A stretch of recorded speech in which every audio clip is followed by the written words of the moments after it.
Hey everybody, welcome to this week's episode of Time for Tea. I am Megan Pruitt-Kuhn. I want to start by thanking everyone for your patience with me as I try to figure out this whole thing and how to do this web series the best way I can.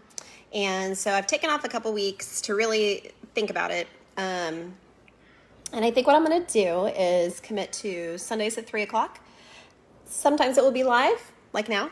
And sometimes it will need to be pre-recorded.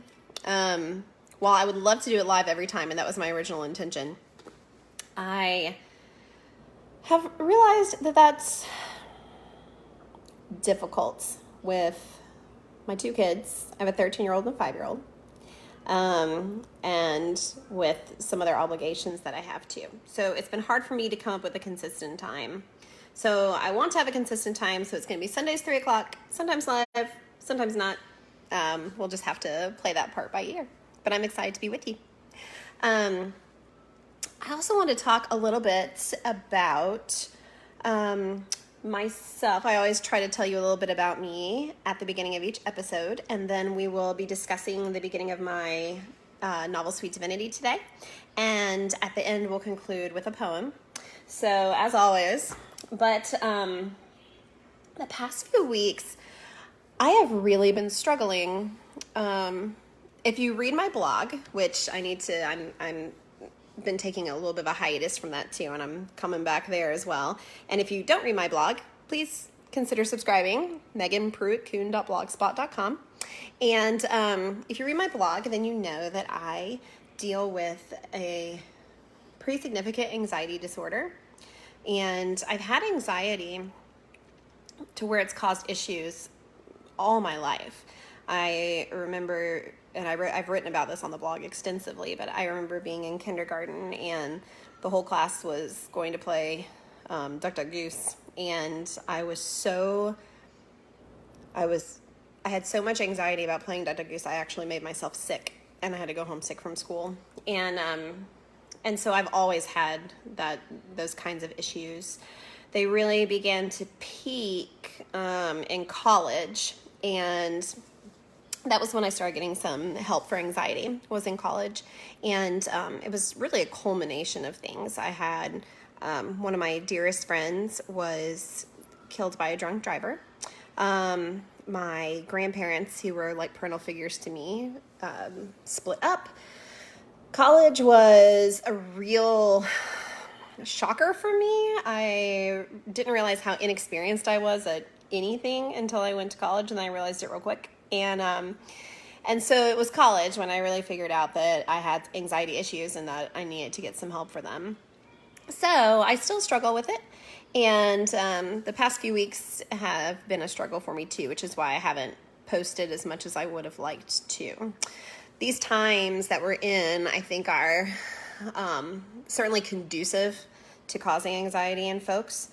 And so we have to take care of ourselves and make sure we're doing that. Our own mental and emotional health is of utmost importance. So I've put some new things in my life. I started doing yoga every day. I'm taking time to read. I'm not making a lot of commitments outside my home. I am changing the way we're eating clean. And I was fortunate that our family just got back from a week-long destination quarantine, I guess. So we were at the beach, which is always a place that I feel very rejuvenated and refreshed and connected with nature, all that jazz. So anyway, so yeah, anxiety. It's a rough one, and I know a lot of you probably deal with that too. And some days I can't function. I always say that I feel blue. That's my statement that I say to my family, or I'm just not feeling well today. So I've had several of those lately. So I'm putting in some good work for that. So, not an excuse, but an explanation as to why it's taken me a while to get back to Time for Tea, but here we are. And we're going to talk about Sweet Divinity today, but I wanted to say one other thing first, and that's about the next book that we're going to read. So with everything going on in the world today and in the country today, it's been weighing on me. And I am certain that one of our big issues as a nation is education. And one of the biggest problems we have within education is the lack of representation in what we are teaching young people. I was a teacher for 15 years, and in that time, I struggled to argue for representation in my book lists. I was an English teacher. And so the first year I taught, I don't think I had a single book by a person of color. And then I moved on to a new school, and it was very much based in the Western canon. And the Western canon, if you don't know, then I'll tell you a little bit about. The Western canon is a very whitewashed collection of literature that has been created over time by the people who have influence, who have been traditionally white men. So the Western canon is very devoid of people of color, voices of people of color, indigenous voices, women's voices, LGBTQIA voices.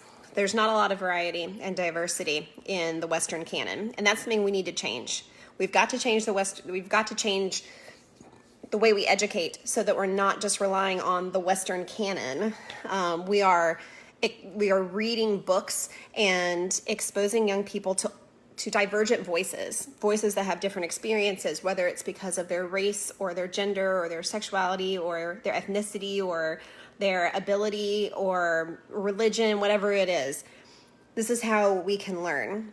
There are many people who will never have the fortune of being able to travel and visit new places and see new people and experience new cultures, but we can do that with books. I firmly believe it. And we need to. We must. So for 14 years, I worked at a private school, and my curriculum was very much based on Western canon. And that meant that the books that I taught were the tried and true classics.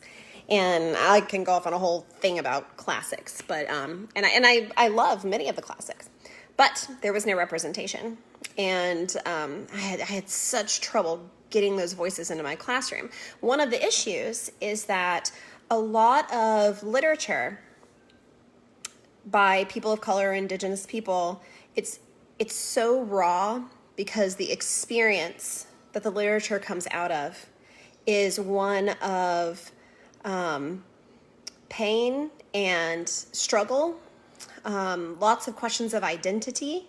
And so as a result, a lot of those texts contain material that the school I taught at did not think was appropriate to expose our students to. For example, The Color Purple by Alice Walker. What a tremendous book. And what an excellent book to read at a time of your life when you're transitioning and coming into your own and figuring out who you are apart from other people's definitions of you, but from within, as you were created. A beautiful book, chock full of language that many folks would deem inappropriate, but language that is so organic to the people and places in that text that to not have that language in it would take something away from the whole experience of reading. Toni Morrison is one of my absolute favorite writers. She is, her gift transcends anything I have read in the Western canon. It's so beautiful and so real, and her work it's like breathing when you read it. But I was never able to get Toni Morrison into my classroom because she's addressing issues that are difficult and painful. There's sex, there's assault, there's slavery, suffering, but also beauty and hope and love and liberation and her work is so complex, but I could never get it in my classroom.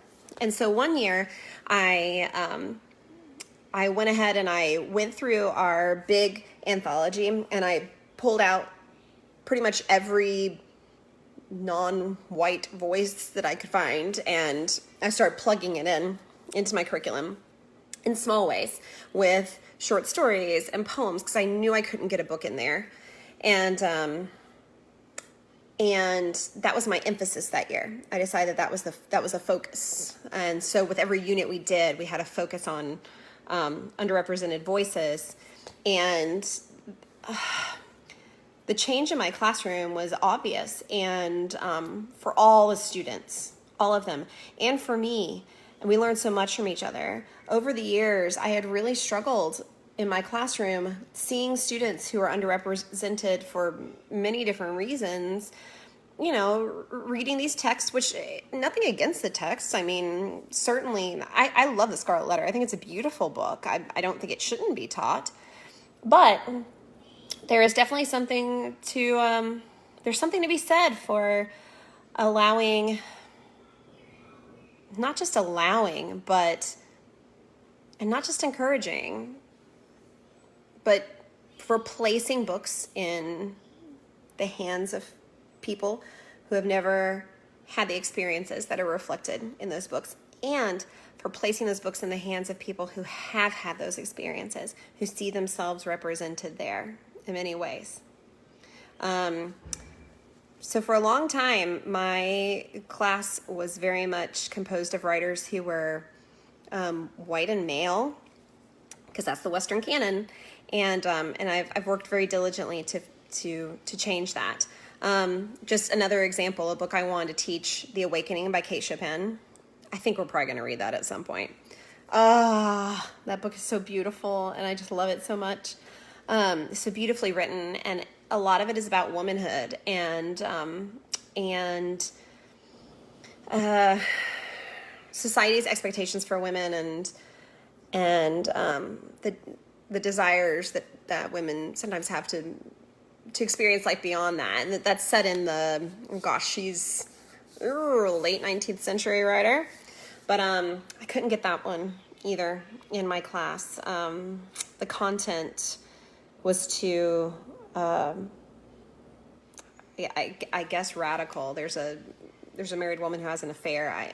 I still don't understand to this day why I couldn't teach that book. But so that's, I got off topic. But I've been thinking a lot, and I am so happy to see so many of my friends on social media who are reading books now that are written with different voices than theirs and different life experiences. And that's, yes. That's exactly what we should do. Let's form our reading groups. Let's read. Let's do it.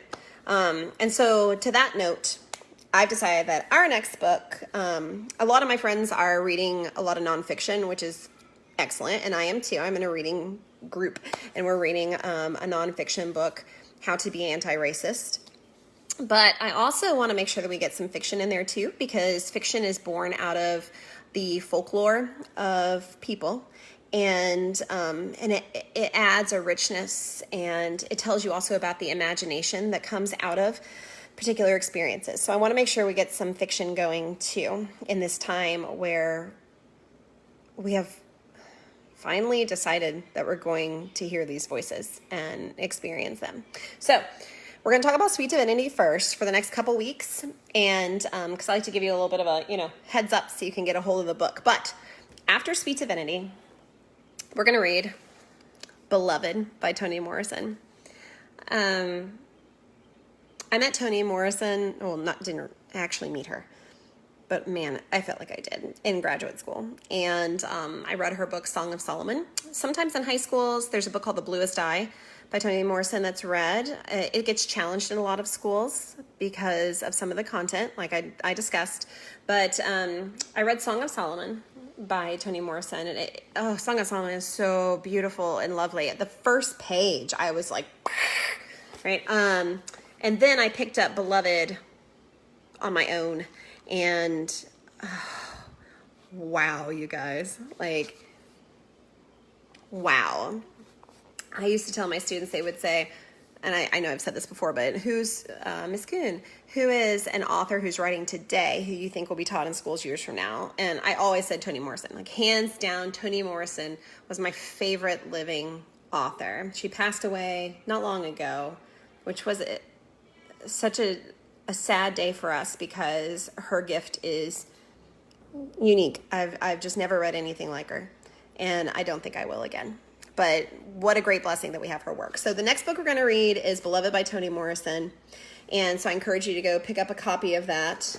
But anyway, okay, that's really heavy. Now we're going to talk about what we showed up for today, which was Sweet Divinity.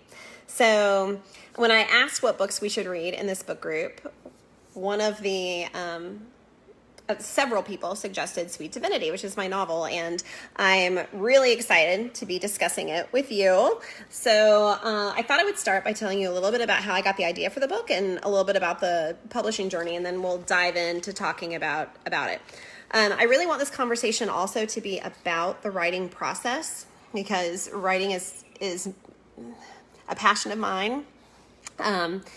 And I think it can be really helpful to people in difficult times, or even to capture and celebrate wonderful moments. So I want to talk a little bit about that too, like the writing process. So Sweet Divinity, I started writing years ago. I had gone on a trip to Disney World with a friend, and we were walking around Epcot, and we were talking about our families, and she told me this story about her brother that I thought was it was so funny. And I said, can I use that in a book? And she was like, yeah, of course. And so I came home and I wrote it down, and it's the opening scene of Sweet Divinity, where Amanda Jane's brother gets in trouble for growing the marijuana in his room.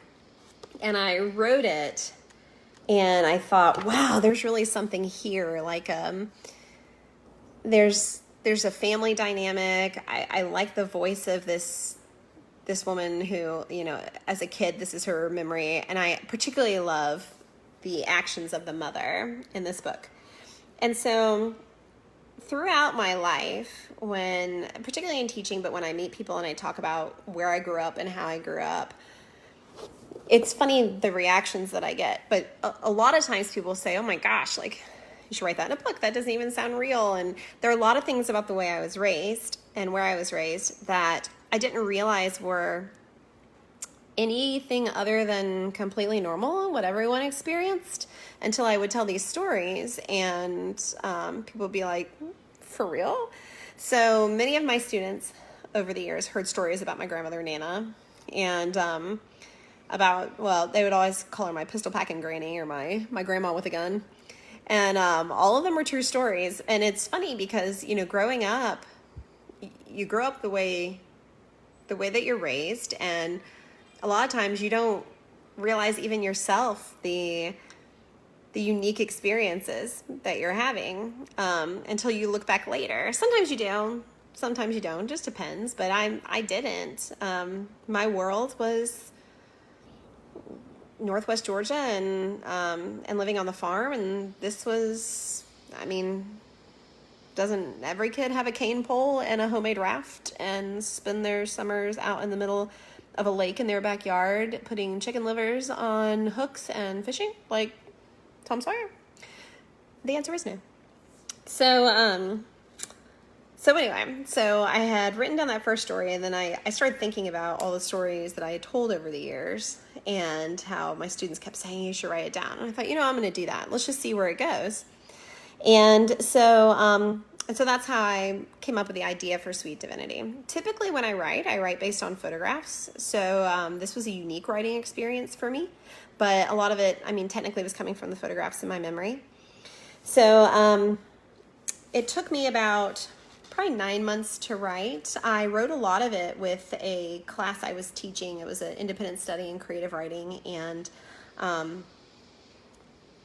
oh my gosh, that was such a good one. I think that was Jessica, Matt, Sarah, and Emily were in that one. And I worked on it some with subsequent classes too. But once I started writing it, it really just flowed. I don't outline when I write. I often don't even know where we're going. I'm writing a book right now, and I had no earthly idea where we were headed, and then we got there, and it was really exciting, which I know sounds crazy, but it's truth.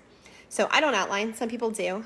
With certain genres, I think you probably have to, like a mystery or crime genre, so you make sure that you get everything in place along the way. But for me, I just like to let the characters live and breathe and do their thing. So I didn't outline any of it. I just kind of went with it, and I wrote and incorporated some stories that are based on fact and some characters who are based on people I know and love, and I'll talk about that in a few minutes. And then it was done, and I thought, okay, well, this is fun. So then the publishing trial began, and if you have ever tried to publish a book, God bless, because it is a long, arduous, and painful experience trying to sell a piece of your heart to someone and get them to say, oh yeah, I think everybody would want to experience that. Let's print it and sell it. There is a lot of rejection involved in that. So I first tried to publish Sweet Divinity. I was going after an agent, and I can't remember what year it was. It was a long time ago, y'all. And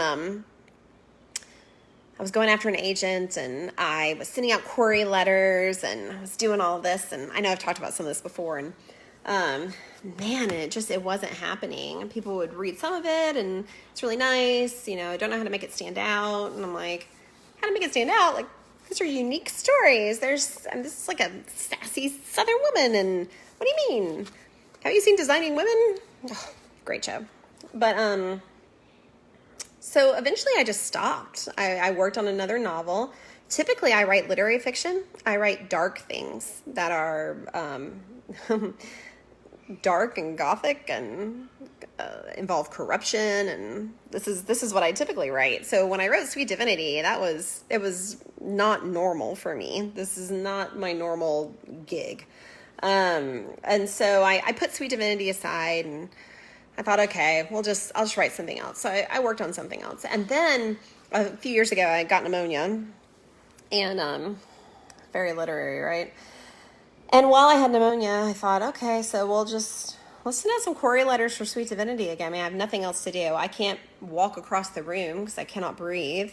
I was stuck on the couch feeling terribly sick, and but I had to do something. I'm a creative person. Like, I have to work toward my creative goals, and so I started sending out query letters again. And I know I've told the story before, but it bears repeating that I sent a query letter out to an agency I had already queried for Sweet Divinity a couple of years before, and you're not supposed to do that. And as soon as I sent the email and I wrote it down in my book where I keep track of these things, I was like, oh no, this is terrible. Like, you're not supposed to do that. They're going to write back and be like, hey lady, it's still a no. And the first time I had queried, they hadn't asked for anything. They just, the standard rejection letter, like, oh, thanks, that's nice. So I sent it out, and I just was kicking myself. And then the next thing you know, folks, the exact same agent wrote back, I love this idea. Could you send me the first 50 pages? So a lot of publishing is luck, pure and simple. It's luck. So that time around was the heartbreaker, which I know I've talked about as well. And the heartbreaker was when I had an agent who worked at an agency that represented some really popular writers who I was already envisioning, the office Christmas party and how I'd be hobnobbing with them, drinking my apple cider and eggnog and talking about our books that we published. And she asked for 50 pages. Then she asked for the whole manuscript. Then we entered into a revision period, which is a big deal. So she was giving me notes and I was revising, and then that's when she said, there was something missing, and I thought, oh my gosh, and she gave me some guidance, and that's when I added the last bit of this book. So this book originally ended on Thanksgiving.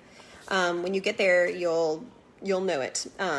It's quite, I added quite a bit after that. And so, but that's where it ended. And I realized it needed something else. And that's when the wedding, the whole bit with the wedding and baking the cake, that's when that came in. And it was, oh my gosh, it just flowed. It was right. It was absolutely right. I needed one more showdown, and I wanted to really clinch the theme, which I'll talk about. And that's what happened. And I wrote it, and yes. And so I sent it back to the agent, and she was like, I'm so excited to read it. And months and months and months passed. And that's when I made some Divinity candy, which is, oh my gosh, that's a whole nother thing. And then she wrote back, and she literally said, it's not you, it's me. I think I'm going to focus on nonfiction, but good luck. I'm sure you'll find a great home for your book. This is after months of working together. So, came home, did a jigsaw puzzle, watched Friends, and ate an entire box of Little Debbie oatmeal cream pies. No regrets. I am Southern. We feed our emotions, and that is what I did. And then I walked away from Sweet Divinity again. And then a couple summers ago, I was at the beach. I had my 5-year-old, who was probably 3 then. He was napping, so I was stuck in the condo with nothing to do. And I thought, you know what I'm going to do? I'm going to send Sweet Divinity to some small publishers. Let's just see how that goes. And so I sent it. One of the publishers I sent it to is Perspective Press. They asked for the full. I sent them the full. And then they offered me publication, and it's been amazing. They're a fantastic publishing company. The publisher, Jason, is wonderful, very funny. Has just been really supportive this whole time. So that's a little bit of the journey of how the book came about. So my writing process is I wait for it to flow. I've said and I've written about how I feel like as a writer, I'm a vessel or like a conduit, and the voices just kind of come through me. So I don't craft the characters necessarily. I just try to find places and times to sit quietly and let them speak, and then I tell their stories for them. But there are some definite characters in these books and places and all that that are based on people and places I know. So let me just start at the beginning. So the book is dedicated. Oh, can I also just say I got to write an acknowledgements page, and that was so exciting, except that the first time I wrote and acknowledged like pretty much everyone I've ever met. And then I went back and fixed that. You can't have an acknowledgement that's as long as the book itself. And so the book is dedicated to my Nana, for Nana, who never doubted and always loved. And kind of the beauty in that is that my grandmother was someone who always supported my writing, always. Never had any doubt that I would get published, that this was what was going to happen. And she was diagnosed with cancer last fall. I guess in she had a chest x-ray in July that was worrisome. And then she told us in, maybe August, September maybe, anyhow.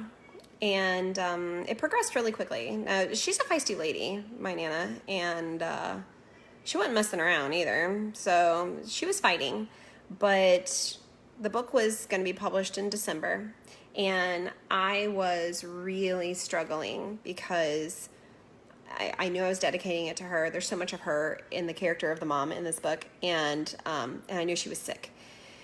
And there were many, many tears shed over that.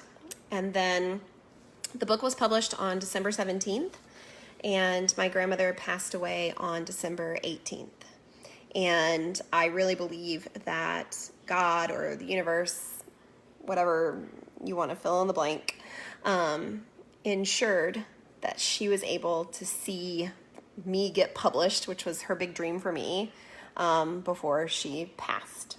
And so I called her. I had told her that the book was going to be dedicated to her because I knew she was sick, and it was important. I didn't tell her what it said, but I'm sure she knows now.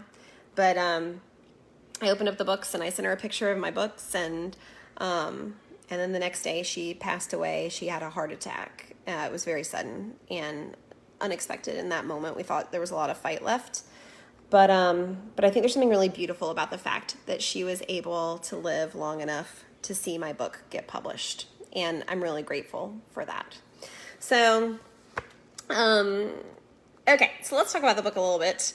So I'll start with some characters. So typically, like I said, I don't typically craft characters, but these, and it's the same here. And oh, thanks for all the hearts and stuff. It makes me feel really happy. But there are some characters in here who are a little bit crafty. So the character of Sylvie, which is Amanda Jane's daughter, is absolutely based on my daughter, who's 13 now, but she's in the background, but a 5-year-old version of her. And it's funny because when I was publishing the book and I was getting my, oh, there she is. That's Marie. Hola. When I was working with the publisher, at one point he said, I don't know that a 5-year-old girl would say these things. And I thought, well, she did. Because Marie was a very precocious little girl. And so a lot of those stories are quite real of things that Marie said and did. Some of them are things that happened to me when I was that age. We'll talk about those when we get there. There's a couple of other characters that the mother is based very much on my grandmother with a little bit of my mom thrown in. So if you knew my grandmother, if you know my mom, then you probably see some elements of them in there. Amanda Jane's husband is not at all based on mine. Mine is nothing like him. He's wonderful and lovely, and he would want me to say that. So he appears nowhere in here.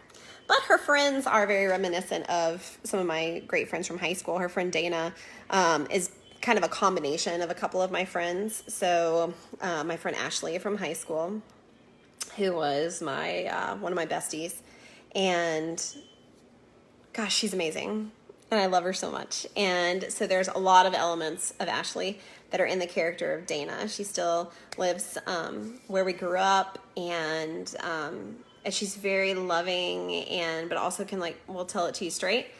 And then there's also my dear friend Eric. And if you were ever my student and you came to my Kairos talk, then you would probably recognize both of these names.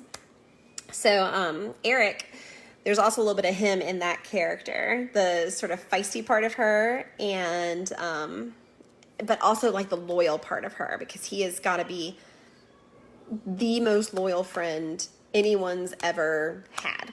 And so those two are kind of combined into the character of Dana. Also, my friend Eric's mom owned a shop called Rent-A-Stork, which makes an appearance in here. And I hear she was pretty excited to have Rent-A-Stork in the book. And it was, in fact, a store in my hometown. When someone had a baby, you got a Rent-A-Stork. And it was this big, I think they were wooden. It was a cartoony stork holding a little baby in a little pink or blue blanket, and you put it in front of your house. And this is just something you did. It wasn't a suggestion or optional. Everyone put out the stork. And so, but it was also a gift shop, and I love to go in there.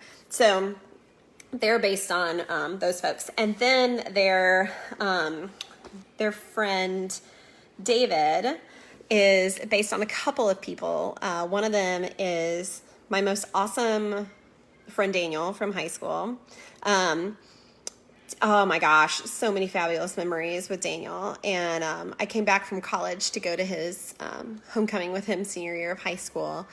And he was the drum major as well, which, I mean, God, it's everyone's dream. But he's amazing and wonderful. And he currently lives with his husband and their beautiful kids in Washington, D.C. So there's a lot of Daniel that's in David. And then one of my friends from college, Jonathan, there's a long story there that will be told. He opened my mind and my heart up so much. And so I've got a little bit of him in there too. So Beulah is based on no one. I knew a wonderful woman named Beulah from my hometown, one of the most beautiful humans. And she was nothing like this Beulah. But actually, gosh, am I skipping ahead? I get a little excited. but I love the name Beulah. I think it's such a Southern name, and I mean, it had to be in here. It just that's just had to be in there. Jesse Gregory is based on no one. Just when I was growing up, there was a guy who would come out to our farm. He was a beekeeper, so he had his hives on our farm because we had blueberries and blackberries, and so it's perfect. And so he would keep the bees there, and he also owned a winery down the road, and he would create these little things like little mouse traps. So he would take like pieces of wood and carve them into different shapes and little, I don't know. But so I was thinking about him a bit when I was writing the character of Jesse, and I wanted somebody who was very Southern and the sort of like quintessential Southern gentleman, but not in the ways that what's the word? Not in the ways that treat women as children. So I wanted that for Amanda Jane because I really wanted her to represent this sort of New South woman. So this New South woman who is still Southern and loves things about being Southern and, has reverence for those, but who also is looking forward. Like, what does it mean to be Southern right now? What does it mean to be a Southern woman right now? What does it mean to be, when you think of Southern women over time, there's an independence there. There's you can rely on yourself. There's also a nurturing and a love for family and friends. There's a tough woman who can handle the farm, but also a softness. I just love thinking about the Southern woman. And so it's Reese Witherspoon has this great book called Whiskey in a Teacup, and writes about how that's how Southern women were described to her, as whiskey in a teacup. And I think that's just such a perfect description. And so I wanted Amanda Jane to have those aspects to her, to be whiskey in a teacup, but also to very much be looking forward. And I also wanted her to have the experience that so many people have of leaving home and then looking back and, often when you leave home, you can't wait to get away, and you're just irritated by all the things that are there, and they don't know anything, especially if you come from a small town, right? You get out and you're like, oh my gosh, everyone there is so inexperienced, they don't even know like the broader world, but there's something that happens often in life where you return back to the place you were. And you don't see it in this critical way anymore. You see it for the complex place that it is. And you also see all the lovely things that were there that you were so quick to get away from. When I was growing up, it took me half an hour to get to any of my friends' houses. It was so frustrating because we lived down on the farm, and I had to drive across state lines practically to go and see like a traveling Broadway musical or a concert. And I found this so frustrating. And yet now I look back and wow, what a childhood I had, running around on that farm all summer. My summers seemed to last forever, and I'd just be outside by myself, deep in the woods, wading in the river, climbing trees. That was really special, and that doesn't happen the same way in the suburbs where I live now. So I wanted to explore that idea too in the book, that you leave and you can go home again, to be cliche, but all those feelings about where you are, like, I'm never going home, I'll never move back there. But there were some things, and there still are some things that you really love about it. So I wanted all that kind of captured in Amanda Jane, but I needed an archetype. I needed a figure who was going to be the foil for her. And so that's Beulah.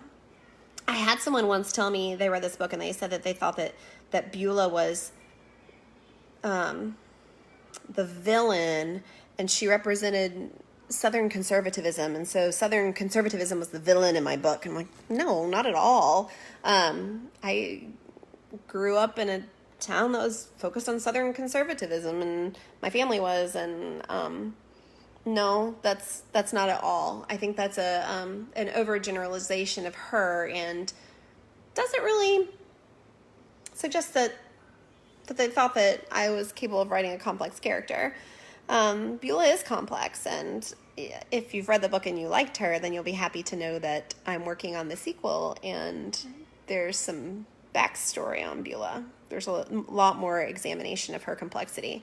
But I see her as the archetype of the Old South, the traditional Southern woman, the Old South. And then Amanda Jane is the New South, the progressive, Southern woman. So I wanted these two figures to be foils for one another, because Amanda Jane needed to have her journey, and she needed to have someone that she could just reject out of hand, but also really think about and reflect upon that figure as well.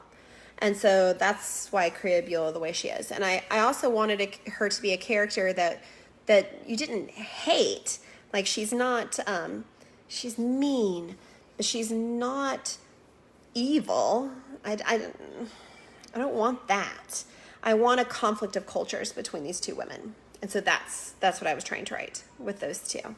Beulah came pretty quickly, though, because I've met some women like her before. And so she came quickly, and yeah. In terms of the setting and the place, it is very much based on where I grew up. So I grew up in a little town called Chatsworth, Georgia. It's in northwest Georgia. It's probably 2 hours north of Atlanta. And I went to high school in the city, which is Dalton, Georgia. And you might know it because it was the carpet capital of the world. And now people are moving away from carpets, so they're moving into hardwoods and tile. And I won't get into all that. But that's where I grew up. And, I have complicated feelings about where I grew up. I love the beauty of where I grew up. I love so many people there.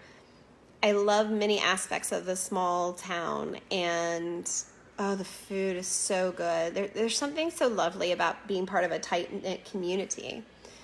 But also, to be frank, I was growing up there in the 80s and 90s, and I saw a lot of racism. Our schools were split based on where you lived, which I get it, schools are. But we didn't have a middle school system. We still had a junior high system. And a lot of the reason that our schools were split up the way they were goes back to integration and the attempt to keep people separate. And our school system had never changed from that.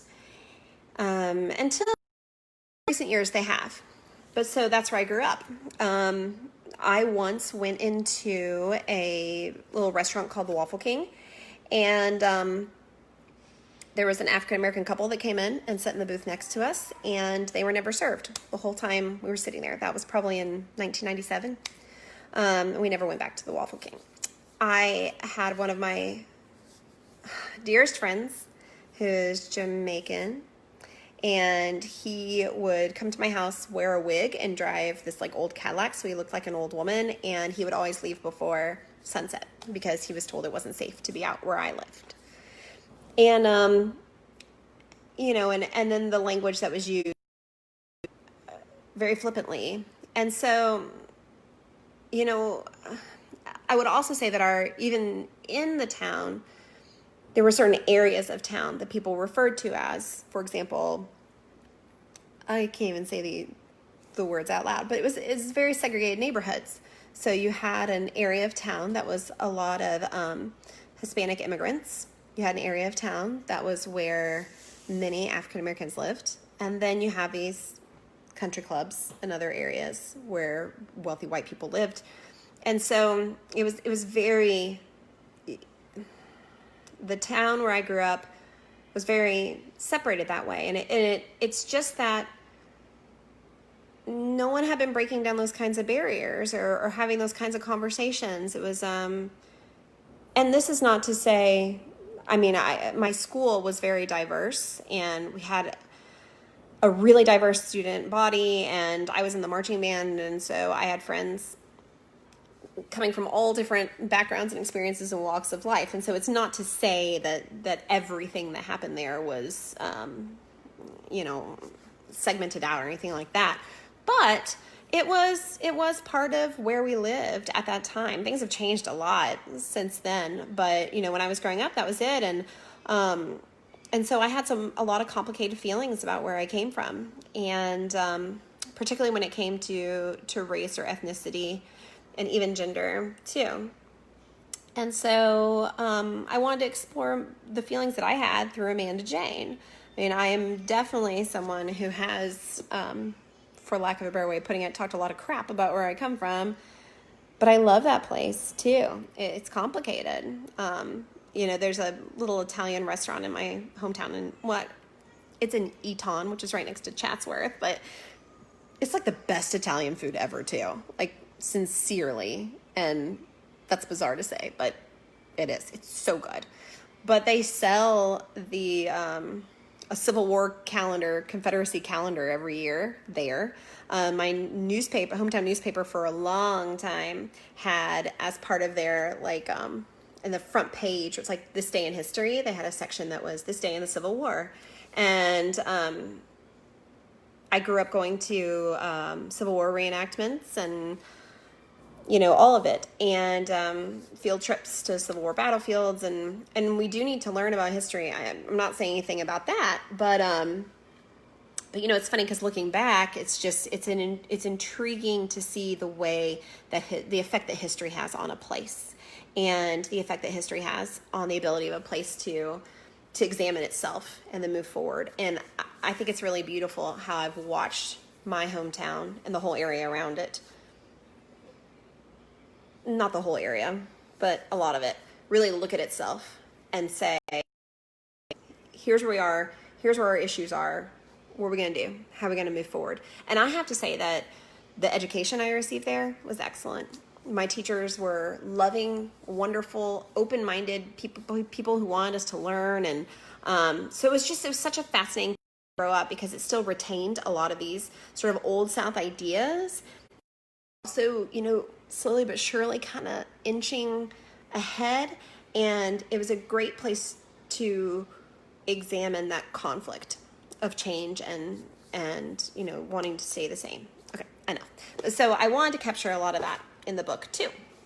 I also wanted her to have the romantic interest with Jesse, because he is more, in many ways, a traditional figure, and yet respects her not falling into like a cookie cutter idea of what a Southern woman is.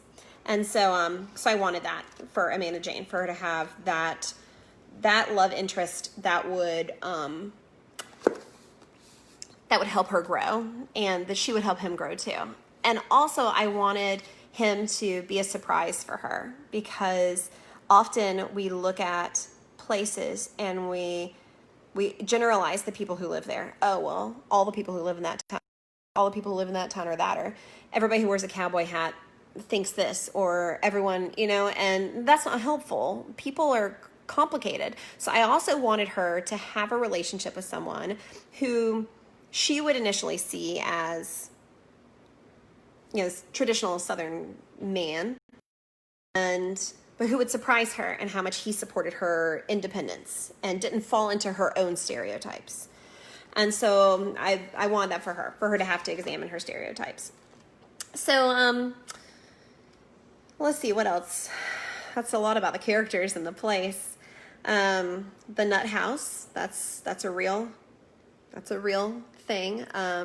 It's called I can't remember what it's called in our hometown, but my grandmother and I, we would always joke about how my mom works in a school, in the public school, and she's amazing, but she works extra job at Christmas time to be able to, make more money to get gifts for the grandkids and stuff. And so she works at a place, and my grandmother and I used to always go joke like, oh, mom's over at the nut house. And I realize how insensitive that sounds now. Always learning, always growing. And so that's a real place. Janine, how could I forget the whole bit in the movie theater? I don't even know where that came from, y'all. Like, I mean, I guess I was thinking about, you know, like what are some really awful ways to find out that the person you love is cheating on you, and but I wanted it to be both humorous and heartbreaking at the same time.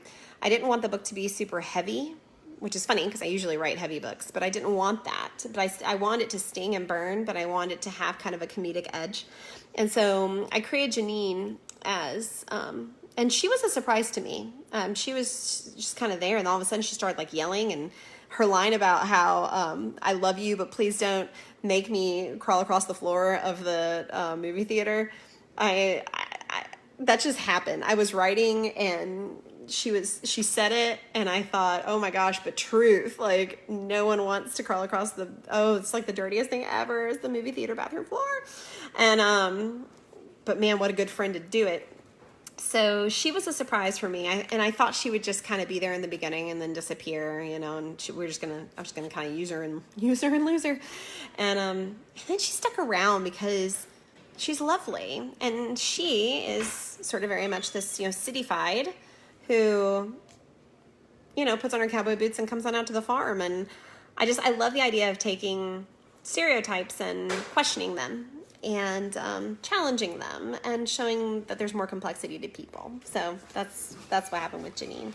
So otherwise, there's a lot of great, I think, really funny details in here, and so much of it is true and real. And the house that looks like a Florida house down the road from our farm, that's actually there. Our farm was in the middle of the woods on a road called River Road, which, I mean, that's, of course it was. And at the end of the road, there's forest all around. And then when I was in high school, they tore down all this forest, and you know, what's going to be there? And surprise, there's a house that looks like it belongs in Florida. It's like sort of split levelly. It's stucco and like bright yellow, and there's a little pond in the front and a swimming pool. And I'm like, do you know where you are? Like, the house across the street was a corner store like market, called it the Favorite Market, and someone bought it and turned it into a house. So the house across the street is a convenience store that people now live in as a house, and then across the way is this big Florida home. It's bizarro. But so that's real. I also have to say that I wanted Chickamauga Dam Battlefield. That's a true story. I definitely said that when I was a kid. I wanted, I don't know what I was about to say. What was it going to be? No, I can't recall. But anyway, let me say a couple things about writing before we wrap up, because our time is probably about up. I actually don't know what time it is, but oh my goodness, in 5 minutes it will have been an hour.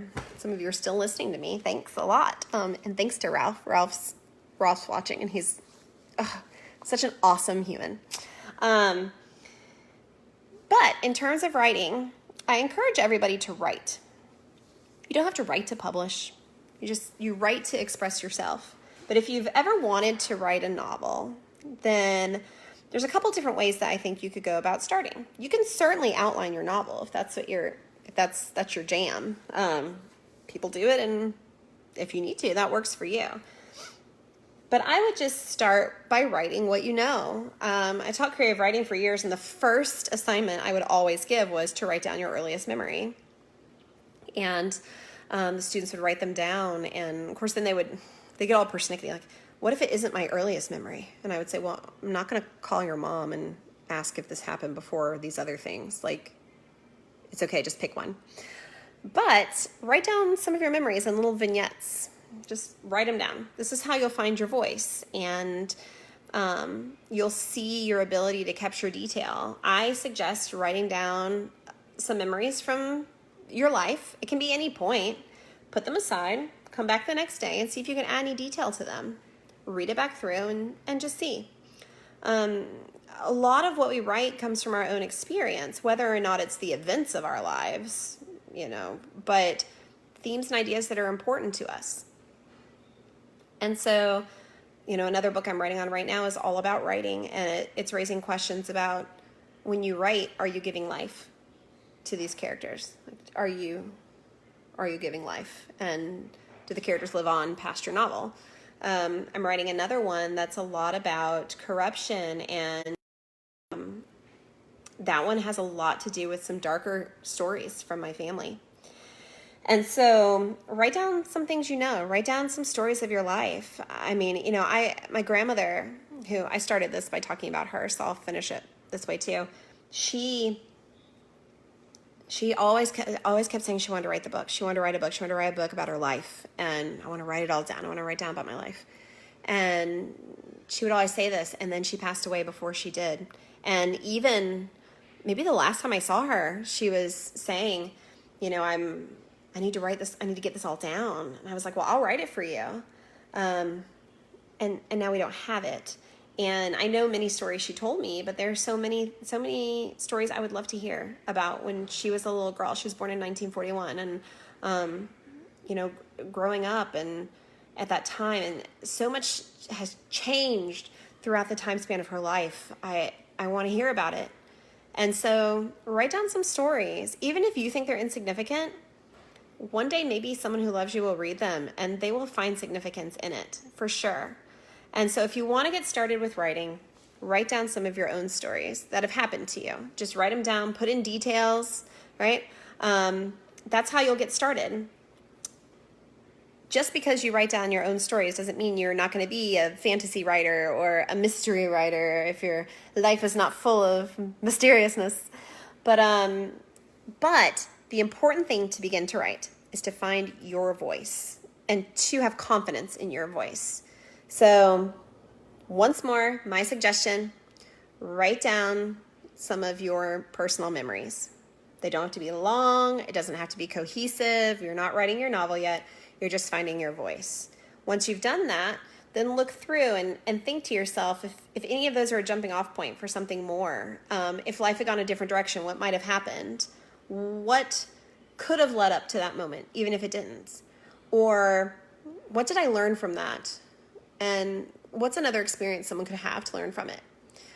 When I start writing, I usually write from a photograph. I'm very visual, so that works for me.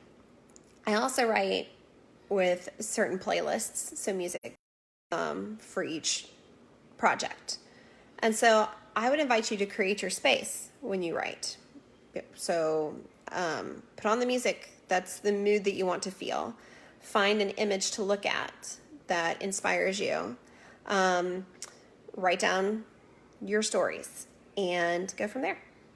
All right, so I'm going to finish today with a poem, and then I'm going to post this on my YouTube channel as well. So if you don't subscribe to my YouTube channel, please consider doing so. It is Megan Pruitt Kuhn, and I think there's probably a link somewhere. And so there you can rewatch these if you would like, or if you miss one, that's where you'll find them.